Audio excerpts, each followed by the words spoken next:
hari-hari terakhir menjelang saya dipulangkan itu saya dirujuk ke rumah sakit rujukan yang di Wisma Atlet.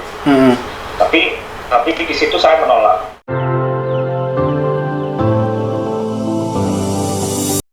Jadi gimana Pak kabarnya sekarang? Kabarnya baik. Kabar baik, alhamdulillah ya, udah selesai masa isolasi ya? Udah, tepatnya sih 2 hari yang lalu. 2 hari yang lalu bisa udah? bergabung sama keluarga, iya. Berarti itu mulai hari Senin ya?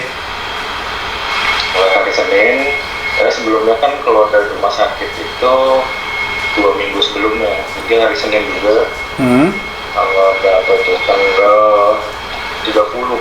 Tanggal, Nah, oke. Tanggal 30 tuh udah keluar dari rumah sakit, cuman Iya, langsung 30. pulang juga. Ya, cuman gak langsung pulang, nginep dulu di hotel 3 malam. Nah, memang awalnya itu gimana sih? Karena sebenarnya gini Pak, apakah memang yang diberitakan itu ciri-ciri gejalanya itu memang benar nggak sih seperti yang diberita? Kalau Pak kayak gimana?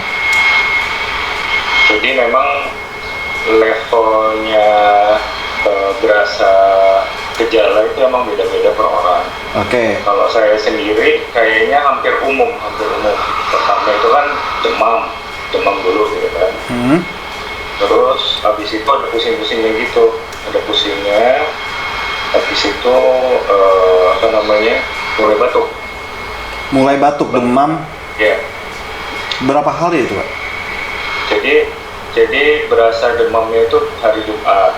Terus hari Sabtunya ya udah diminumin obatnya sih obat yang biasa dibeli di toko toko menjual obat gitu. Memang obat-obat demam gitu awalnya ya?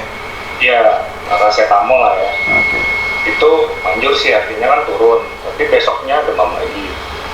Hari Minggunya sih udah oke tuh. Jadi mulai keluar dari rumah gitu. Habis itu balik lagi hari Seninnya kumat lagi demam. Makanya hari Senin mulai ke dokter kan. Saya udah nggak masuk 1 hari, terus ke dokter dikasihnya obat-obat biasa juga, demam, terus ada obat buat lambung karena kan agak mual gitu ya, kayak mual gitu, sama obat batuk. Oke. Tapi apa memang sesak nafas juga nggak sih? Sebetulnya kan pas udah berapa hari kemudian kan hari Sabtu tuh, karena naik turun terus kan demamnya, akhirnya udah deh dokter lagi gitu. Dokternya tuh ke dokter rumah sakit, jadi dokter jaga di UGD. Itu karena ternyata pas lagi diukur suhunya lumayan tinggi ya, 38,5 waktu itu. Jadi langsung disuruh rebahan gitu ya, malah ditahan gitu kan. Terus langsung dianjurkan langsung internis paru gitu. Sebenarnya awalnya ke rumah sakit itu hanya mau berobat demam biasa awalnya ya? Iya. Belum disuruh sih cuma berobat demam. Swab test gitu belum? Belum. Tapi ciri-cirinya tuh udah ke arah sana gitu, karena kan demam, batuk yang pada saat kebetulan tuh pas lagi di rumah sakit tuh emang lagi gila-gilanya karena duduk terus kan. Sambil nunggu itu kan duduk, wah itu batuknya nggak berhenti. Tapi kita udah pakai masker segala macam gitu kan. Batuk nggak berhenti. Pas lagi ke dokter paru lagi kan. Katanya wah ini indikasinya ke sana gitu. Sesak nggak gitu kan ditanyain. Kalau menurutku sih nggak sesak. Pada saat itu nggak sesak, tapi ternyata yang namanya sesak itu pada saat kita narik napas.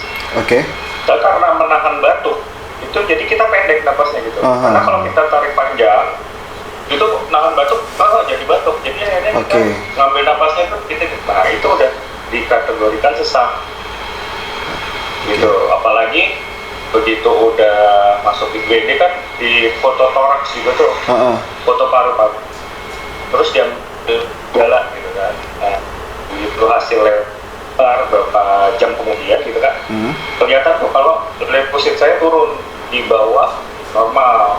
Itu leukosit yang turun. Leukosit yang kelihatan, nah itu udah indikasi tuh.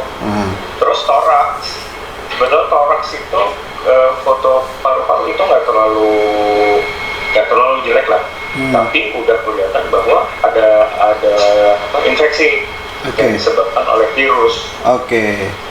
Nah sebenarnya itu tanggal berapa di tesnya sehingga dinyatakan katanya positif COVID-19 ya? Jadi benar. Jadi pada saat masuk kan nggak langsung di swab gitu kan. Kita kan memang di rumah sakit swasta yang ada di daerah Bintaro gitu. Kan yang kalau rumah sakit rujukan pasti mungkin ya saya juga nggak tahu. Itu swab mungkin langsung tersedia gitu kan alatnya. Kalau ini kan ada pembatasan tuh, kalau swasta hanya dijatah berapa alatnya. Gitu. Kecuali kalau rapid test itu sebetulnya sama aja kayak diambil darah. Dilihat darahnya ada anomali baru reaktif katanya istilahnya ya. Bilangnya itu adalah ODP, artinya dalam pengawasan gitu, karena ngarah ke sana. Tapi kan sebetulnya belum ketahuan bahwa dia itu terjangkit COVID-19 atau enggak. Ya yang paling ampuh emang pakai swab. Sementara saya itu suruh rawat inap itu nggak langsung bisa juga. Baru hari Selasa kalau nggak salah tuh, berapa hari kemudian sejak saya masuk rumah sakit. Di swab tuh, dan swab itu pun nggak langsung keluar. 5 hari kemudian baru dia keluar. Artinya pas dan ternyata positif itu di tanggal berapa? Positif itu kalau menurut suratnya itu tanggal 19 kalau nggak salah. Tanggal 19. Masuknya sekitar saya tanggal masuk rumah sakit sih sekitar tanggal 14. Setelah berapa hari baru di swab, hasilnya tanggal 19 itu maksudnya nomor suratnya ya.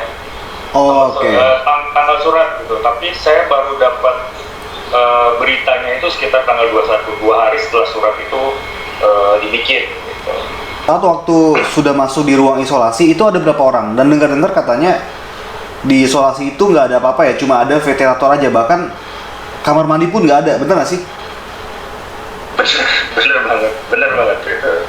Jadi pas hari pertama, kedua tuh saya udah bingung nih, nggak ada kamar mandi. Sementara kita nggak boleh keluar kamar dong. Itu kan ruang isolasi, orang masuk pun itu harus pakaian lengkap. Gitu. Artinya saya harus menjalani yang namanya dipis pop gitu kan. BAB pun dipis pop gitu kan. Ya di situ sebetulnya yang bikin, mungkin saya nggak ngerti juga kenapa pasien-pasien itu nggak nyaman. Gitu. Karena memang mereka terpisah dan nggak bisa berbuat apa-apa. Kalau misalnya cuma sakit, betul kondisi saya sebetulnya nggak terlalu parah kalau dibandingin sama orang-orang yang udah pakai ventilator. Jadi saat itu ada juga yang sudah pakai ventilator? Udah, ada. Bahkan yang udah kayaknya udah koma gitu ada di situ. Sampai ada. Tapi ya, halo Pak. Ya, halo. Nah, jadinya berapa hari di ruang isolasinya itu? Di isolasi itu dari sejak pertama masuk sampai keluar itu 16 hari ya di ruang isolasi. 16 hari di ruang isolasi yang memang nggak ada kamar mandi, cuma ada ventilator gitu aja, Pak? Betul. Tapi ventilator pun sebetulnya di ruangan saya itu nggak ada, karena kan memang kalau dilihat kondisi saya hanya pakai yang monitor saturasi, untuk saturasi pernapasan sama jantung gitu kan. Sama nadi gitu kan. Nah, pas lagi ditanya, hari pertama nih ditanya, Bapak sesak nggak gitu. Saya kan nggak ngerasa makanya saya nggak sesak. Cuman alatnya itu nggak bisa bohong. Jadi ternyata saya udah sesak. Saturasi saya itu udah tinggi. Itu nggak normal lah, nggak normal. Kalau yang normalnya kan antara belasan gitu ya. Saturasinya tuh nggak lebih dari 100 gitu. Sementara kalau untuk tarikan napas itu harusnya ada di posisi belasan. Nah, saya itu udah sampai 30-an. Artinya apa? Napas saya itu pendek. Jadi karena saya nahan batuk di yang dalam pernapasan itu. Jadi saya ngambilnya cuma dikit-dikit. Nah itu kalau untuk pasien-pasien lain, kalau yang punya gejala-gejala, maksudnya punya histori atau riwayat yang jelek gitu, misalnya dia pernah infeksi paru-paru, sakit jantung, darah tinggi, dan sebagainya itu, nah itu yang bahaya sebetulnya. Nah, dari situ kan keluar dari rumah sakit, tadi kan Bapak bilang katanya harus di hotel dulu. Itu apakah memang diharuskan dari rumah sakit atau gimana? Enggak, itu nggak diharuskan, karena pas begitu keluar pun sebetulnya swab saya yang kedua itu belum keluar. Artinya saya belum ketahuan bahwa saya itu udah negatif atau positif, masih positif. Gitu kan. Tapi kalau dilihat dari fisik itu saya udah menunjukkan normal gitu. Apalagi kan setiap hari hampir 2 hari pagi subuh saya udah dibangunin untuk ambil darah. Kemudian fototoraks itu hampir setiap hari, artinya 2 kali sehari. Itu subuh. Nah, itu udah cenderung membaik. Nah, dari situ dokternya yang memang perbedaannya antara pertama kali saya masuk sama begitu saya udah mau keluar, itu memang treatmentnya tuh udah berbeda. Artinya kebijakan itu kan terus berganti tuh di setiap rumah sakit. Kalau dilihat dari saya ini udah bisa untuk isolasi mandiri. Sebentar. Apakah isolasi mandiri kebijakan yang dimaksudnya itu berubah-berubah itu lebih ketat atau justru sebenarnya lebih longgar? Kalau saya lihat lebih longgar, karena apa? Setiap hari kan ternyata penderita yang belum ketahuan nih, tapi gejalanya ke arah sana, ke arah COVID itu kan semakin banyak tuh. Karena nggak tahu ya itu mungkin psikis juga ya, orang-orang kan merasa takut jadi akhirnya berobat, akhirnya saya dirawat aja deh gini. Nah itu semakin banyak, artinya rumah sakit itu juga kewalahan ya. Bahkan saya waktu hari-hari terakhir menjelang saya dipulangkan itu saya dirujuk ke rumah sakit rujukan yang di Wisma Atlet. Tapi di situ saya menolak karena saya ngerasa udah sehat gitu loh. Saya udah ngerasa ini pasti bentar lagi.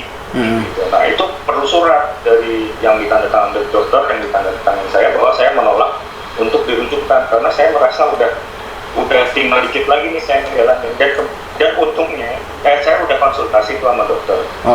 Gimana dokter, saya kan udah sehat ya, nanti saya coba kan karena antara rumah sakit sama dokter kan beda. Kalau rumah sakit kan ada direkturnya, direktur rumah sakit sama dokter rumah sakitnya sendiri gitu kan. Nah kebijakan rumah sakit itu udah, kalau yang kayak gini ini harus dirujuk ke Wisma Atlet itu.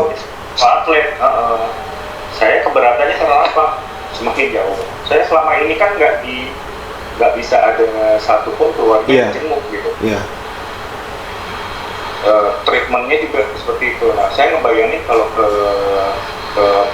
Wisma Atlet itu gimana ya, orang saya sebentar lagi saya ngerasa udah sehat, dan dokter spesialis yang biasanya fisik itu udah bilang ini udah baik nih, yang kalau hasil swabnya keluar bisa langsung, kalau negatif langsung pulang gitu. Ternyata yang seperti saya bilang tadi, kebijakan itu berubah semakin semakin longgar gitu. Semakin longgar karena mungkin rumah sakit sendiri itu agak kewalahan untuk nampungnya itu ya. Iya, karena ternyata banyak yang lebih membutuhkan perawatan di ICU daripada orang-orang yang sebetulnya udah bisa dirawat di rumah gitu. Nah, saya kebetulan salah satu yang recovery-nya boleh dibilang cepat